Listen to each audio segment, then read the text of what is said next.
CM Jagan ప్రతిపక్ష నేతగా ఉన్నప్పుడు అబద్దపు హామీలతో నిరుద్యోగ యువతను మోసం చేశారని జేఏసీ నాయకులు విమర్శించారు. చిత్తూరు నుంచి శ్రీకాకుళం వరకు చేపట్టిన నిరుద్యోగ చైతన్య యాత్ర కాకినాడకు చేరుకుంది.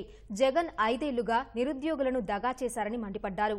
అధికారంలోకి వచ్చిన వెంటనే యువతకు ఉద్యోగాలు కల్పిస్తామన్న కూటమి మేనిఫెస్టోలోని అనేక అంశాలను ఆకట్టుకున్నాయని తెలిపారు. చంద్రబాబు మాటిస్తే నిలబెట్టుకునే ట్రాక్ రికార్డు ఆయనకు ఉందన్నారు. జగన్ సర్కార్ను ఓడిస్తామని తేల్చి చెప్పారు.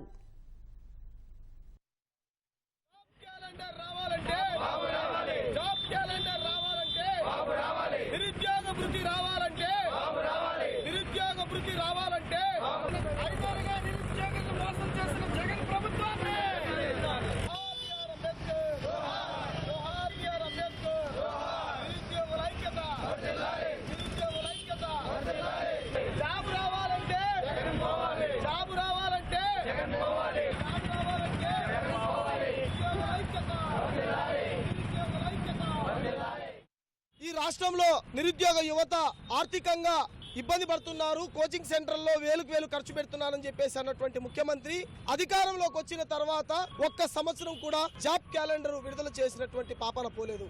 ఎన్నికలు 13వ తేదీ రోజు ఓటింగ్ ఉంది.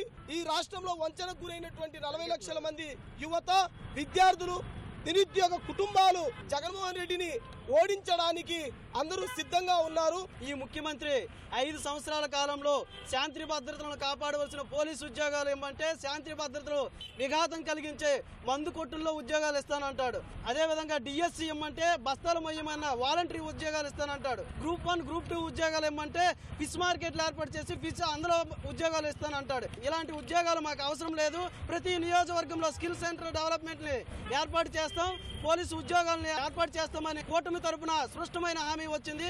కాబట్టి ఈ రోజు నిరుద్యోగులందరం కూడా ఎన్డీఏ తరపున చంద్రబాబు నాయుడు గారి నాయకత్వాన్ని మరోసారి మేము బలపరుచుకుంటాం.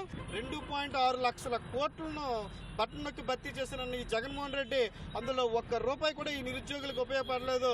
కావున మేమందరము ఇవన్నీ గమనించి నిరుద్యోగులందరూ రాష్ట్ర వ్యాప్తంగా చైతన్యం చేస్తూ ఉన్నాము. ఈ జగన్మోహన్ రెడ్డి ప్రభుత్వాన్ని గద్దెదించాలని కంకణం కొట్టుకున్నాము. ఈ జగన్మోహన్ రెడ్డి అన్ని వర్గాల వారిని కూడా మోసం చేశాడు. అది అందరికీ తెలిసినటువంటి విషయమే. 5 ఏళ్లు బాగా నలిగిపోయాము. ముఖ్యంగా మా యొక్క నిరుద్యోగుల పైన నిఘా చేశాడు. ఆయన ముఖ్యంగా మమ్మల్ని టార్గెట్ చేస్తూ ఆయనకు బట్టలకు డబ్బులు లేనప్పుడు మమ్మల్ని యూజ్ చేసుకుంటూ మమ్మల్ని అన్ని విధాలుగా మోసం చేశాడు. అట్లాంటిది 5 ఏళ్లు మా యొక్క వయో పరిమితిని తిరిగి తెచ్చుకోగలుగుతామా అని సూటిగా మేము ప్రశ్నిస్తున్నాము.